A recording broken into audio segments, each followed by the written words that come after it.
27/8/2019 അതായത് CMRLന്റെ നിലവിൽ കയ്യിലുണ്ടായിരുന്ന ലീസ് നഷ്ടപ്പെടും എന്ന സ്ഥിതി വന്നതിന് ശേഷം അത് സേവ് ചെയ്യാൻ മാർഗമുണ്ടോ എന്ന് CMRL പരിശോധിക്കുമ്പോൾ മൈനിങ് ആൻഡ് ജിയോളജി ഡിപ്പാർട്ട്മെന്റിൽ നിന്നും അത് സാധിക്കില്ല എന്ന് പറഞ്ഞ് ടെർമിനേഷന് വേണ്ടി മുമ്പോട്ട് പോയപ്പോൾ അവർ CMനെ സമീപിച്ചതിൻ്റെ പിന്നാലെ ഈ നോട്ടിൽ കുറിച്ചിട്ടുള്ള വാചകം ഞാൻ നിങ്ങൾക്ക് വേണ്ടി വായിക്കാം. ഈ നോട്ടിൽ കുറിച്ചിട്ടുള്ള വാചകം: Please process this. He may need a in principle approval before sending for law vetting. Next sentence is very crucial. CM is reviewing this on 4/9/2019. Let's be ready with the PPT. CM is reviewing this on 4/9/2019. Let us be ready with the PPT. അതായത് സാധാരണഗതിയിൽ മുഖ്യമന്ത്രിയുടെ വകുപ്പിലല്ലാത്ത ഒരു file വിളിച്ചു വരുത്തി പരിശോധിക്കണമെന്നുണ്ടെങ്കിൽ there should be substantial reasons. There should be transparent speaking reasons why CM is directly involving on a file. ഞാൻ പറയുന്നു, number 1, CMRLന് അനുവദിച്ച 2004 കിട്ടിയ ലീസ് ടെർമിനേറ്റ് ചെയ്യപ്പെട്ട് നിൽക്കുന്ന സമയത്ത് അത് റീഗെയിൻ ചെയ്യാൻ വേണ്ടി പലർക്കും അവർ നിവേദനങ്ങൾ നൽകിയതിൻ്റെ വെളിച്ചത്തിൽ മുഖ്യമന്ത്രിക്കും നൽകി. മുഖ്യമന്ത്രി he directly invoked his powers.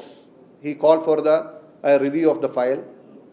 അതായത് 4/9/2019 CM റിവ്യൂ ചെയ്യുന്നു എന്ന് പറഞ്ഞു.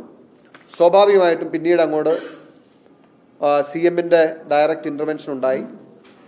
പിന്നീട് നടക്കുന്ന പരിശ്രമം എന്ന് പറയുന്നത് എങ്ങനെയെങ്കിലും ഈ ലീസ് സേവ് ചെയ്യാൻ പറ്റുമോ എന്ന് പരിശോധിക്കുകയാണ്.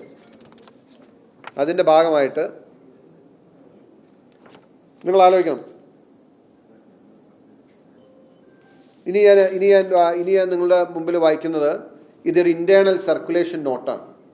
സാധാരണഗതിയിൽ ഏതെങ്കിലും ഒരു വിഷയത്തിൽ ഒന്നിലേറെ ഡിപ്പാർട്ട്മെന്റ്സ് ഇൻവോൾവ് ആയിരിക്കുമ്പോൾ അതിൻ്റെ എല്ലാ മന്ത്രിമാർക്കും ഇപ്പോൾ 3 മന്ത്രിമാർ ഇൻവോൾവ് ചെയ്യുന്ന ഒരു പ്രശ്നമാണെങ്കിൽ ഈ സ്വാഭാവികമായിട്ട് ഇതിൻ്റെ അകത്ത് ഇപ്പോൾ CM ഡയറക്റ്റായിട്ട് ഇൻവോൾവ് ചെയ്യാൻ തീരുമാനിച്ചാൽ വ്യവസായ മന്ത്രി ഇൻവോൾവ് ആയിരിക്കും, mining and geology department involve ആയിരിക്കും, ഒരുപക്ഷെ to a great extent revenue department involve ആയിരിക്കും.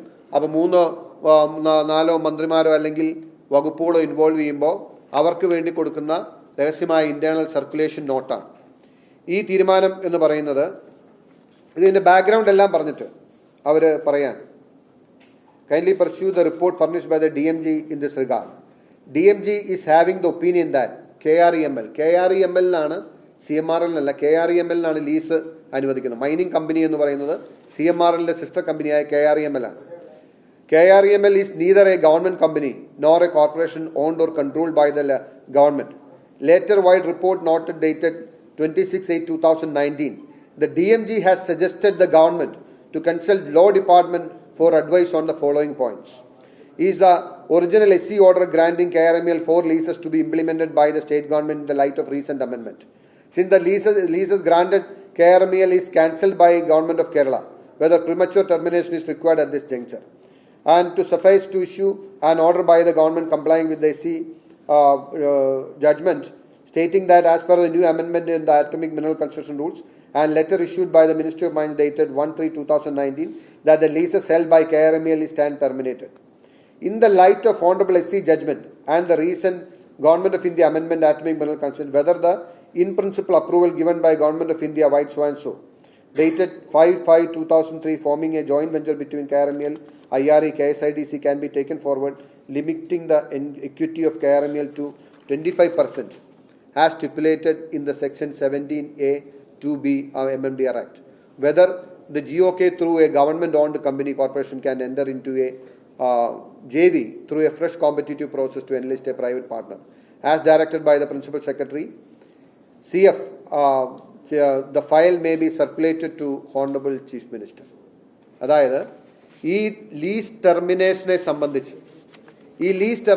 സംബന്ധിച്ച് മൈനിങ് ആൻഡ് ജിയോളജി ഡിപ്പാർട്ട്മെന്റിന്റെ വ്യക്തമായ ഒപ്പീനിയൻ ഫോം ചെയ്ത് ഇൻഡസ്ട്രീസ് ഡിപ്പാർട്ട്മെന്റ് അതിൽ ആക്ഷൻ മുന്നോട്ട് പോയി ആ ഫയൽ കൺക്ലൂഡ് ചെയ്യുന്ന സമയത്ത് CM ഇതിൽ ഇടപെട്ട അഭിപ്രായം പറഞ്ഞ നിലയ്ക്ക് അവർ ലാസ്റ്റ് ഈ 3 ഓപ്ഷൻസ് ഓപ്പൺ ആക്കി വെച്ചിട്ട് അവസാനത്തെ പാരഗ്രാഫ് പറയണം, as directed by the principal secretary at page 1187 this confidential note, the file may be circulated to the Honorable Chief Minister through Honorable Minister of Industries.